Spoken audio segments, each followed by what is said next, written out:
ലക്ഷങ്ങളുടെ സ്വത്തിനുടമയായ 52-കാരിയെ 28-കാരൻ വിവാഹം കഴിക്കുന്നു. വിവാഹം കഴിഞ്ഞ് 2.5 മാസം തികയും മുൻപ് ഭാര്യയെ വീടിനുള്ളിൽ മരിച്ച നിലയിൽ കണ്ടെത്തുന്നു. 2020 ക്രിസ്മസ് പിറ്റേന്ന് ഏറെ കോളിളക്കം സൃഷ്ടിച്ചതാണ് തിരുവനന്തപുരം കുന്നത്തുകാലിലെ ശാഖാകുമാരിയുടെ കൊലപാതകം. ഭർത്താവ് അരുൺ ശാഖാകുമാരിയെ ഷോക്കടിപ്പിച്ച് കൊലപ്പെടുത്തിയ ശേഷം സ്വത്ത് തട്ടിയെടുക്കാൻ ശ്രമിച്ചെന്നാണ് കേസ്. ആ കേസിൽ 28-കാരനായ പ്രതി അരുൺ കുറ്റക്കാരനെന്ന് കോടതി കണ്ടെത്തിയിരിക്കുന്നു.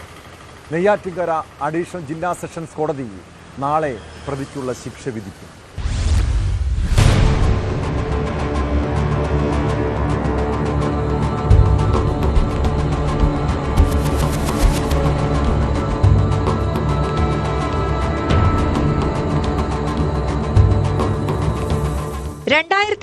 ഡിസംബർ 26 പുലർച്ചെയാണ് ശാഖാകുമാരിയെ വീടിനുള്ളിൽ മരിച്ച നിലയിൽ കണ്ടത്.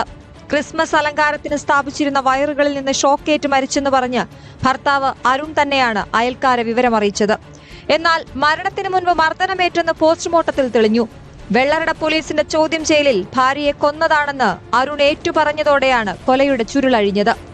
കേസിൽ ഭർത്താവ് അരുൺ കുറ്റക്കാരനെന്ന് നെയ്യാറ്റിൻകര അഡീഷണൽ സെഷൻസ് കോടതി കണ്ടെത്തി. സ്വത്ത് കൈക്കലാക്കുകയായിരുന്നു അരുണിന്റെ ലക്ഷ്യമെന്നും കൊലപാതകം ആസൂത്രിതമാണെന്നുമുള്ള പോലീസ് കണ്ടെത്തൽ കോടതി ശരിവെച്ചു.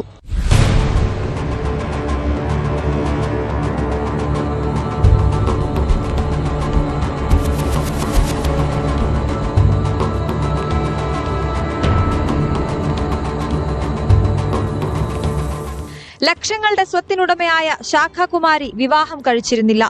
ആശുപത്രിയിൽ വെച്ചാണ് 28-കാരനായ അരുണുമായി പരിചയപ്പെട്ടത്. ഇത് പിന്നീട് പ്രണയമായി.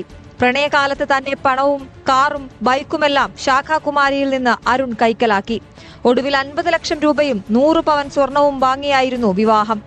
തന്റെ സ്വത്തുക്കൾക്ക് അവകാശിയായി ഒരു കുട്ടി വേണമെന്ന ആഗ്രഹം കൂടിയായിരുന്നു 52-ാം വയസ്സിലെ വിവാഹത്തിന് ശാഖാകുമാരിയെ പ്രേരിപ്പിച്ചത്.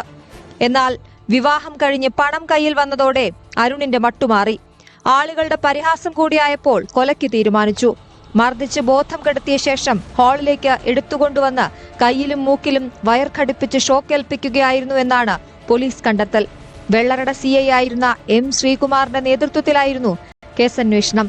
പ്രോസിക്യൂഷനു വേണ്ടി പബ്ലിക് പ്രോസിക്യൂട്ടർ പാറശാല A. അജികുമാറാണ് കോടതിയിൽ ഹാജരായത്.